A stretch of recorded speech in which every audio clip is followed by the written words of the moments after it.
sepatu yang biasa Unyil lihat di toko bisa dilukis jadi beragam gambar dan warna. Makin keren berkali-kali lipat ini sih. Ada Unyil. Halo. Kak Debbie. Unyil lagi lihat sepatu-sepatunya nih Kak. Keren banget. Unyil juga mau dong Kak sepatunya dibikin keren. Bisa nggak Kak kira-kira? Bisa. Ayo aku bikin. Wah asik. Ya udah, ini ya Kak sepatunya. Unyil mau pakai buat 17-an besok nih. Pas banget kan tuh warnanya merah putih. Siap. Yes, tepuk tangan yang meriah buat Kak Debbie Vania. Yeay! Kak Debbie ini adalah seorang seniman lukis teman. Bedanya Kak Debbie nggak melukis di kanvas, tapi di atas sepatu, tas, jaket, dompet, dan barang-barang fashion lainnya.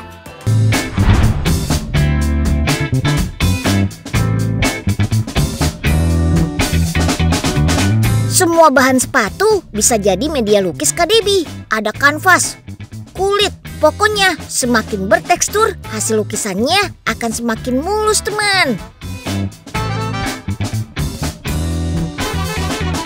Ide desain yang terlintas biasanya akan dirancang secara digital seperti ini.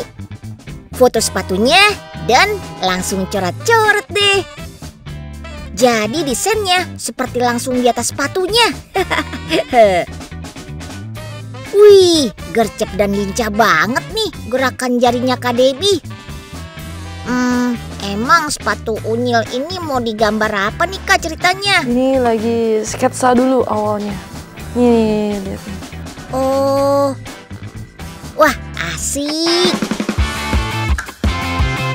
Sketsa yang sudah jadi langsung diaplikasikan di atas sepatu. Siapkan alat tempurnya. Maksud Unyil cat akrilik, palet, dan kuasnya teman. Warna yang dipilih beragam nih. Yang pasti sih warna-warna neon ngejreng mentereng jadi andalannya Kak Debbie. Biar anti mainstream dan makin menyala abangku. Nah, untuk sepatu berwarna pekat dan bukan putih, bagian yang akan didesain harus dilapisi cat putih terlebih dahulu. Ini supaya warna baru yang diinginkan bisa langsung keluar saat diwarnai nanti. Oh iya, khusus sepatu kulit juga harus digosok-gosok dengan cairan khusus. Kata Kak Debbie, ini biar pori-pori kulitnya terbuka dan catnya bisa menempel ke bahan kulitnya. Kakak-kakak seniman biasanya melukis dengan sedikit memutar kuas agar warnanya tercampur dan menghasilkan warna baru. Terus, perhatiin deh teman. Mereka juga terbiasa menempelkan jari kelingking saat melukis. Ternyata cara ini nggak cuma bikin nyaman, tapi juga memudahkan saat melukis. Soalnya jari kelingking akan menahan sepatu biar nggak geser ke sana ke sini. Hasil lukisannya pun jadi rapi deh, cakep. Kalau sudah, keringkan dengan heat gun seperti ini. Udara panas yang dialirkan akan membantu lapisan catnya cepat kering. Jadi bisa langsung ditimpa dengan warna cat yang diinginkan. Ada tulisannya Unyilnya juga. Wah, mantap Kak. Biar nggak ketukar sama punya orang lain. Terakhir, lapisi sepatu dengan pernis untuk melindungi lukisan dari debu, minyak, dan perubahan warna. Plus, bikin cat cepat kering dan anti luntur-luntur klap. Wih, udah jadi Nyil. Aduh.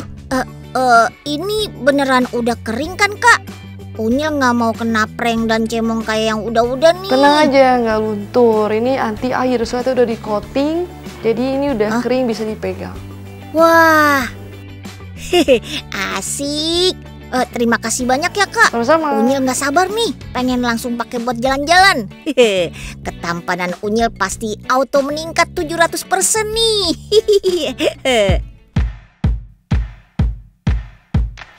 Gimana nggak makin pede kalau hasilnya kayak gini. Dari atas sampai bawah full lukisan. Wah, Unyil udah sama kerennya kayak Kak Debbie kan? Oh iya, kalau mau yang ada efek glow in the dark kayak gini juga bisa dong. Kak Debbie biasanya pakai cat akrilik khusus agar bisa menyala di tempat yang gelap. Untuk desain sederhana, sepatu lukis ini bisa beres dalam sehari. Tapi kalau rumit, ya makin panjang waktu pengerjaannya. Bisa sampai 1 minggu. Tapi bakalan terbayar kok sama hasilnya yang oke banget. Makanya Kak Debbie dan tim gak pernah gak kebanjiran pesanan. Tiap bulannya bisa sampai puluhan pasang sepatu. Wah, mantap Kak Debbie. Ini yang namanya anak bangsa yang membanggakan. Keren.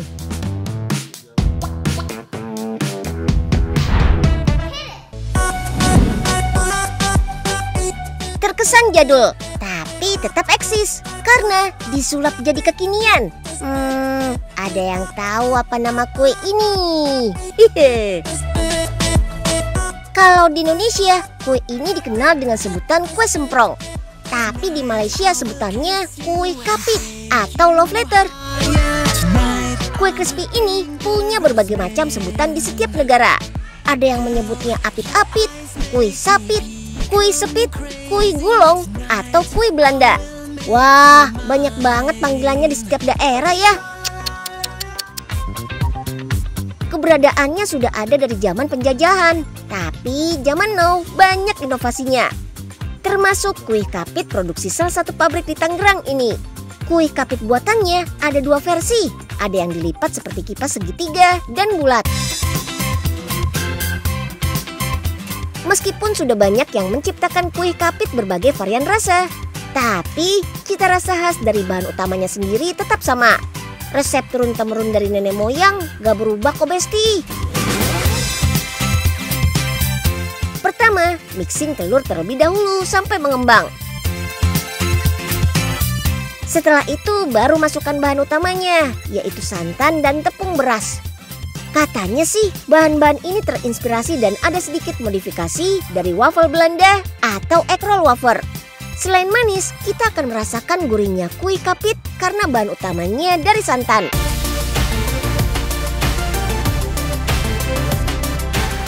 Nah, ini nih jawaban dari pertanyaan kenapa disebut kue kapit. Seperti ini nih Besti, dikepit atau dijepit adonannya sampai pipih. Mesin cetaknya seperti oven jepit. Biasanya cetakannya bermotif bunga.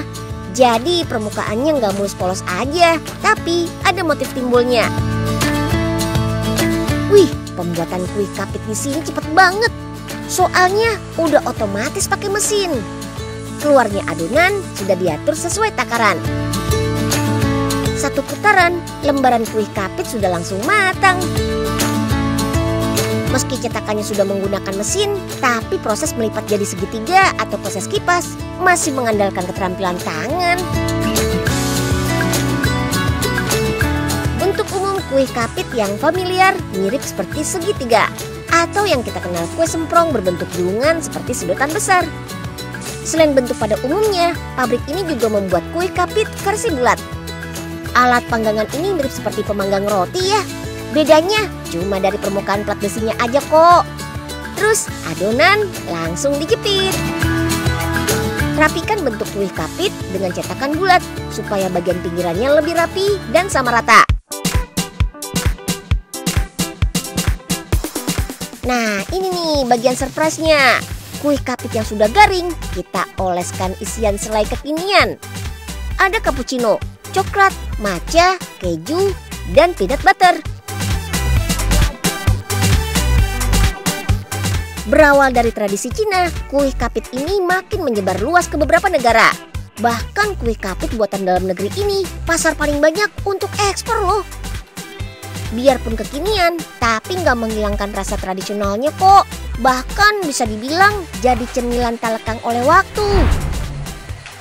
Lompat, lalu jungkir balik. Lompat lagi, salto lagi. Lompat, salto, salto, dan salto. Ini teman-teman Unyil kenapa pada hobi jumpalitan gini sih? Emang gak takut ketuker apa? Kaki jadi di kepala, kepala jadi di kaki. Kenalin nih, kakak dan teman-teman Unyil yang ternyata tergabung dalam komunitas salto. Mereka berasal dari berbagai bidang loh. Ada yang berkecimpung di bidang balet, capoeira, gimnastik, dan juga cheerleader. Pokoknya semuanya butuh gerakan salto. Tiap minggu selalu rutin latihan untuk mendukung skill mereka di masing-masing bidang. Waktunya masuk ke gerakan dasar deh. Ada handstand dan gerakan baling-baling atau cartwheel. Keduanya sama-sama bertumpu pada tangan. Tapi kalau handstand posisinya tegak lurus. Sedangkan cartwheel bergerak memutar seperti roda. Untuk teman-teman pemula, latihan dasar salto biasanya dilakukan di atas trampolin. Pegas pada trampolin membuat badan kita mudah terdorong ke atas.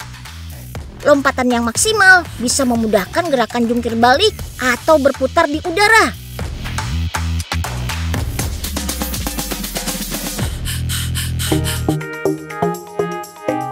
Nah, kalau udah jago dan pede banget, baru deh bisa salto di tempat terbuka kayak gini.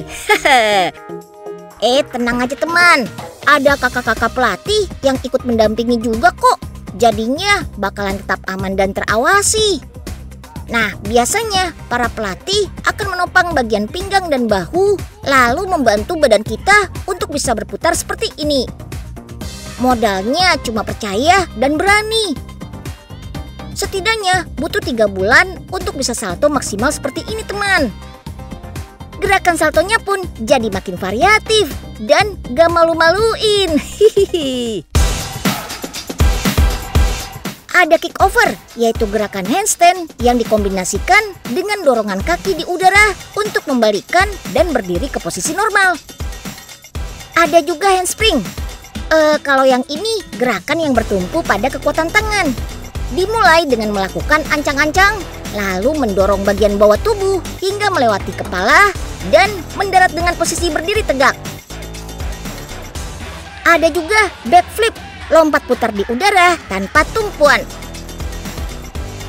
Serta aerial, salto baling-baling di udara yang juga nggak pakai tumpuan. Wadidaw! Oh iya, Unyil mau kasih tips nih buat para saltoers. Saat mendarat setelah jumpalitan, awal-awal mungkin ada yang pusing dan oleng. Tapi coba deh fokuskan pandangan di satu titik dan posisinya di tengah. Ini manjur, bisa mengurangi pusing dan gak bikin kita sempoyongan teman. Tahu nggak teman, di balik keseruannya, gerakan salto punya banyak khasiat untuk tubuh loh. Bisa meningkatkan kekuatan, kelenturan, koordinasi, keseimbangan, serta kesehatan fisik. Mantap nggak tuh? Kakak pelatih, minta tolong bantuannya. Unyil sudah siap banget nih. 1, 2, hop! Salto! Wow, udah bagus ini kalau awal-awal nyoba. Sekali lagi ya. And go! Waduh, udah ini udah bisa ini. Terakhir deh kak, janji. Unyil pasti bisa salto bolak-balik nih kali ini. Salto! Wah, mana itu? Aduh, Unyil di sini, di sini. Yah, malah kesangkut di pohon. Kayaknya tenaga Unyil kebesaran deh. Tolongin Unyil dong.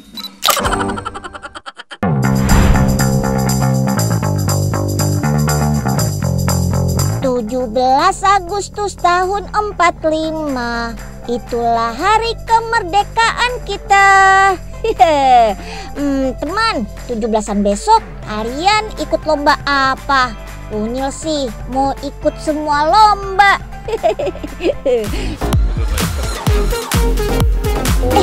Tapi gimana jadinya ya kalau lombanya dikreasikan di atas kue? Emangnya bisa? Ya pasti bisa dong. Ini buktinya, lomba 17-annya pindah di atas kue nih. Keren kan? Cara membuatnya pun cukup mudah. Campurkan semua bahan dengan mentega dan margarin yang telah dilelehkan. Aduk sampai adonan tercampur rata. Lanjut, matangkan adonan dengan cara dipanggang selama 25 menit. Oh iya, Unyil kenalin dulu deh sama Kak Cynthia. Kak Cynthia ini memang jagonya bikin kue dengan beragam tema dan karakter yang unik teman. Saat membuat kue, Kak Cynthia biasa dibantu Kak Handi sang suami loh.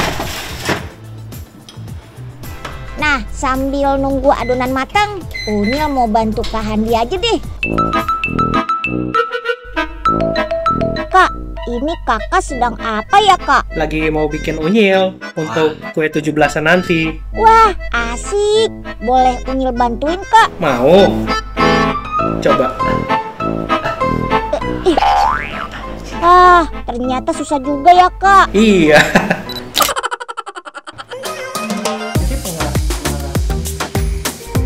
Bahan yang dipakai untuk membuat karakter Unyil ini adalah fondant teman. Fondant ini dibuat dari campuran gula bubuk dan gelatin. Lalu bisa diwarnai sesuai keinginan kita. Teksturnya memang mirip tanah liat, jadi mudah buat dibentuk. Wah, lihai banget ya Kak Handi membuat karakter Unyil.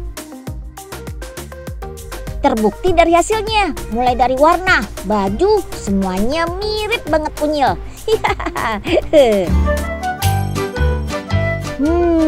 Aroma kuenya sudah tercium nih, tandanya sudah matang. Unyil bantu keluarkan kue dari oven ya kak. Aduh, loh kok panas ya? Salah, harusnya pakai ginian nih, glow. Iya kak. Aduh.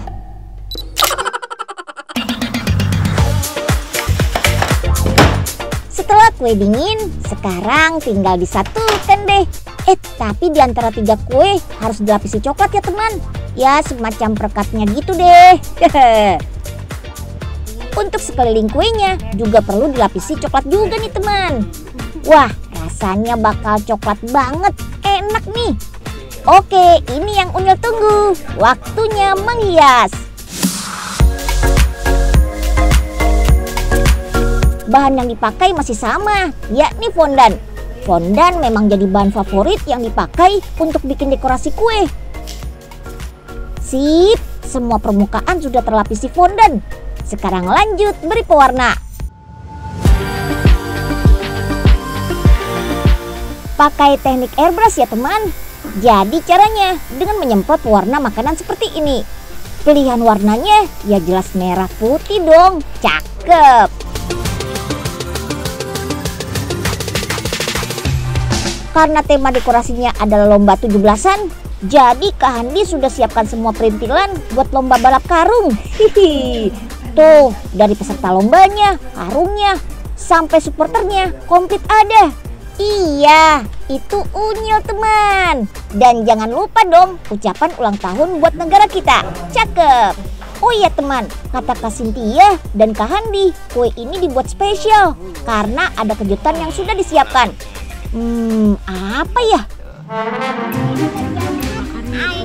Loh, kok dibakar sih?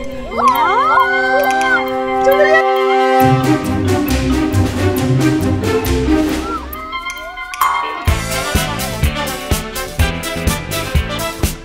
Wah, ternyata ini kejutannya teman.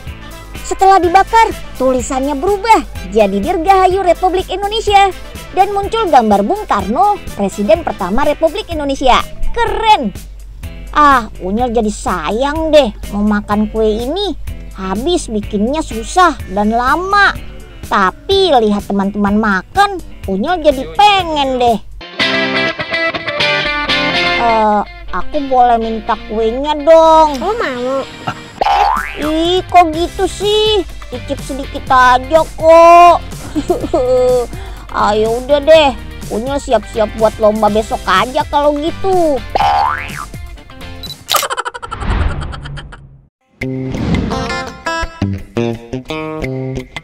Oke teman-teman, kita akan mulai pertandingan merakit papercraftnya ya.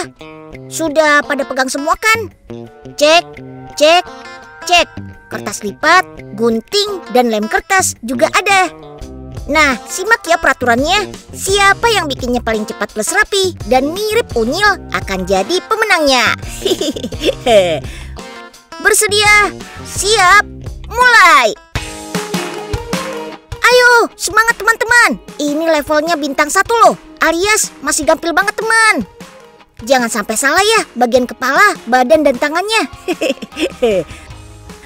Gunting sesuai polanya dan usahakan gak kurang atau melebihi garis.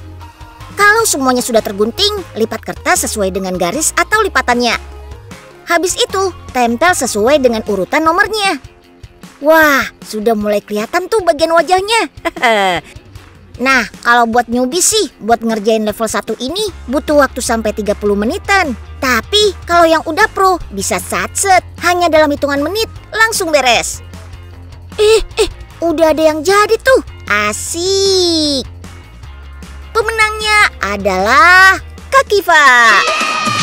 Yeay. Wah, emang seru banget deh main papercraft ini. Gak cuma hasilnya yang gemesin, tapi proses perakitannya juga punya segudang manfaat. Mulai dari meningkatkan konsentrasi, kemampuan spasial, serta motorik. Gak cuma untuk anak-anak. Buat kalangan orang tua, merakit papercraft juga dapat mencegah demensia loh. Mantap banget kan? Indonesia ternyata juga punya rumah produksi papercraft loh. Sudah eksis sejak tahun 2011 dan menjadi yang pertama di negeri ini. Produksi maksimalnya bisa sampai 400.000 buah per bulan. Kerennya lagi nih, bahan baku kertas yang digunakan 100% eco paper yang sudah tersertifikasi ramah lingkungan. Cakep. Pertama-tama, desain bentuk atau karakter yang diinginkan. Misalnya, karakter unyil nih. Peace. Bukan narsis loh ya. Tapi ini sih zamannya unyil pakai peci dan masih bawa kain sarung ya. Dari sketsa 2 dimensi ini, kemudian dibuat sketsa 3 dimensinya yang bentuknya kayak heksagonal gini teman. Oke, kalau desain 3 dimensinya beres, lanjut kita mewarnainya sesuai dengan referensi. Kemudian masuk ke tahapan unfolding atau membuka lipatan kertasnya teman. Yap, jadi aplikasi atau software desain yang digunakan ini akan mengubah karakter 3 dimensi menjadi pola 2 dimensi. Lengkap dengan garis-garis pola lipatannya. Beres, tinggal dicetak aja deh. Ini nih kertas eco paper yang dipakai. Jenisnya adalah art karton dengan ketebalan tertentu. Semakin besar ukurannya, maka semakin tebal juga kertas yang digunakan. Nah teman, papercraft ini memang cocok dijadikan media untuk bercerita. Alur ceritanya jadi makin hidup karena bentuknya yang sudah 3 dimensi. Hasil kerajinan Ichinogami ini juga bisa dijadikan pajangan atau dekorasi yang tinggi banget. Meski terbuat dari kertas, tapi dekorasi papercraft ini dijamin awet tahan lama loh teman. Syaratnya harus memperhatikan tempat penyimpanannya. Jangan sampai dicampur atau ditumpuk dengan barang berat lainnya ya. Cita rasa manis dan gurih membuat abon jadi lauk favorit. Praktis, ekonomis, dan bisa disimpan lama lagi. Kalau soal gizi sih yakin bernutrisi deh, karena dibuat dari daging sapi segar. Daging sapi segar ini didatangkan dari rumah potong dan langsung dibersihkan menggunakan air bersih. Lanjut, daging sapi bakal direbus bersama rempah-rempah sampai matang. Sambil nunggu rebusan daging sapinya matang, kita lanjut siapin bahan tambahan lain nih sebagai campurannya. Yap, perlu teman-teman tahu ya, abon murni memang dibuat dari 100% daging asli. Tapi buat menekan harga biar lebih terjangkau, ada juga loh abon daging yang dicampur sama kacang-kacangan. Salah satunya ada kacang koro pedang ini.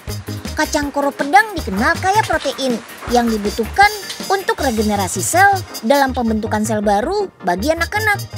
Wih, nutrisinya jadi double tuh. Kacang-kacangan dipilih sebagai campuran karena bisa bikin abon jadi lebih mengembang dan memberikan tekstur garing dan gurih saat dimakan. Lanjut, daging sapi hasil rebusan kemudian disuir-suir mengikuti serat-serat dagingnya. Baru deh daging hasil suiran dicampur sama bahan campuran kacang yang sudah dihaluskan sampai menjadi adonan. Dan ini dia saat yang ditunggu-tunggu. Kita goreng adonan abonnya. Proses penggorengan dilakukan selama 20 menit sambil diaduk menggunakan mesin. Abon yang sudah selesai digoreng tinggal diangkat deh dan ditiriskan dengan mesin spinner ini. Gak perlu lama-lama, abonnya sudah jadi. Oh iya, abon hasil penirisan bakal menggumpal-gumpal. Makanya perlu dihaluskan lagi dengan cara dipukul-pukul seperti ini. Sambil didinginkan, abon juga dihaluskan dengan tangan seperti ini. Biar nggak ada lagi gumpalan-gumpalan kecil dan tekstur abon jadi benar-benar halus. Pabrik ini memproduksi 9 jenis abon sapi. Dari yang berkualitas teratas dengan komposisi daging sapi di atas 90%. Dan paling rendah dengan komposisi dagingnya hanya 40-50% saja. Kalau dilihat, abon kualitas teratas warnanya lebih gelap kemerahan. Dan gumpalan serat dagingnya masih terlihat. Untuk yang di bawahnya, warnanya coklat terang dan teksturnya lebih halus. Biar nggak bosan menikmati abon yang gitu-gitu aja, coba yuk kita kolaborasiin sama roti. Kayak oleh-oleh khas Solo nih. Abonnya jadi isian roti gulung, yummy. Ayo deh, langsung lihat proses pembuatannya di rumah produksi yang ada di Laweyan, Kota Surakarta, Jawa Tengah. Bahan-bahannya ada tepung terigu, gula halus, susu, mentega, telur, ragi, garam, dan air dingin. Semua bahan-bahan tadi tinggal dicampur bergantian dan diaduk selama 15 menit sampai adonan menjadi kalis. Adonan yang sudah kalis bakal ditimbang dan dibagi sama besar dengan mesin pembagi adonan ini. Wih, canggih ya, sudah nggak perlu repot-repot manual lagi. Baru deh, adonan bakal dibentuk jadi bulatan-bulatan kayak gini. Untuk selanjutnya didiamkan sampai mengembang dalam lemari proofing selama 15 menit. Setelah mengembang satu persatu, adonan bakal dipipihkan dan disusun dalam loyang berbentuk kotak yang juga digunakan sebagai cetakan adonannya. Lanjut, adonan bakal didiamkan untuk kedua kalinya sampai mengembang dalam lemari proofing selama 20 menit. Proses pengembangan seperti ini tujuannya supaya rotinya jadi lebih lembut. Tuh, sudah mengembang sempurna adonannya. Tinggal beri olesan telur sama taburan potongan daun bawang, cabai merah, dan wijen di atasnya. Habis itu langsung kita oven deh selama 7 menit. Adonan di oven dengan suhu 200 derajat Celcius. Kalau sudah matang, diamkan sebentar. Dan masih dalam keadaan hangat, bolu yang matang harus segera digulung sambil dilapisi kertas roti biar nggak pecah. Tahap terakhir nih, tinggal dikasih olesan mayones. Selain memperkaya rasa, juga bisa merekatkan gulungan bolu. Dan ini dia yang nggak boleh ketinggalan. Ada abon sapinya nih.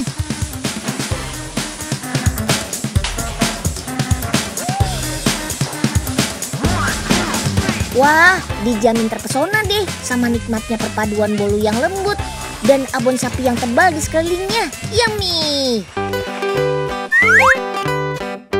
Nah, gimana? Gak cuma gurih dan enak, abon memang paling praktis buat dikonsumsi. Apalagi bisa dijadiin campuran buat aneka hidangan. Abon yang terbuat dari daging asli sudah pasti kaya akan protein hewani, zat besi untuk pembentukan dan kelancaran sel darah. Juga menjadi sumber kalori untuk asupan energi pada tubuh kita. Mantap!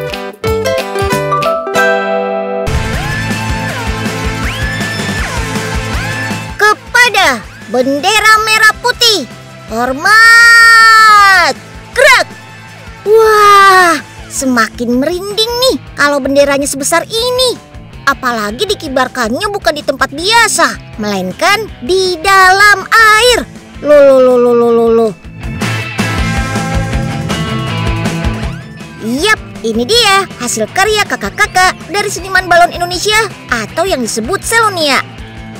Dalam menyambut hari ulang tahun Republik Indonesia ke-79, para seniman balon membuat bendera dari rangkaian balon loh teman. Dahsyatnya, bendera dari balon yang dibuat berhasil meraih rekor dari Museum Rekor Indonesia. Yap, air pada balon berfungsi sebagai pemberat untuk membantu balon tenggelam di dalam air. Dari cetakan kotak kecil ini bakal dirangkai menjadi gawang raksasa. Totalnya ada 464 kotak yang masing-masing diisi 2 lapis balon lateks. Banyak banget ya. Ada 10 penyelam yang ikut terjun ke dalam kolam. Mulai dari instruktur selam, seniman balon, sampai komando pasukan khusus TNI Angkatan Darat. Sini kak, Unyil bantu oper balonnya. 1, 2. Ini juga nih. Bolehlah, Unyil sedikit-sedikit bantu. Halo kak, hati-hati di air ya. Dadah. Dalaman maksimal kolam ini sampai 16 meter teman. Tapi pemasangan dekorasi balon dilakukan di kedalaman 10 meter saja. Nah, supaya letaknya presisi dan gak goyang-goyang ke kiri kanan, ikat balon-balon ini memutari gawang jaring. Plus, ada tambahan 2 pilar juga sebagai penyangga balon. Panjangnya sekitar 4,5 meter nih. Makanya persis banget kayak gapura.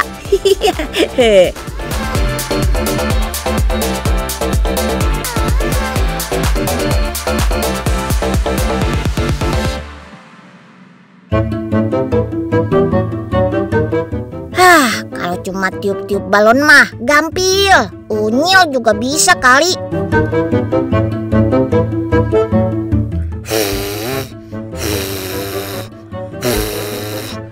Wah, udah jadi nih. La la la la la la la. Hehe. Nah, tinggal dipasang deh. Gimana? Udah mirip belum?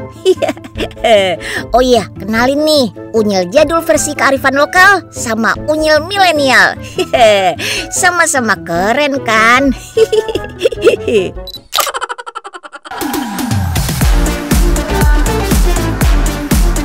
Wah, selamat ya kakak-kakak penyelam dan seniman balon Indonesia. Hadiah ulang tahun untuk Indonesianya. Keren pakai banget. Merdeka!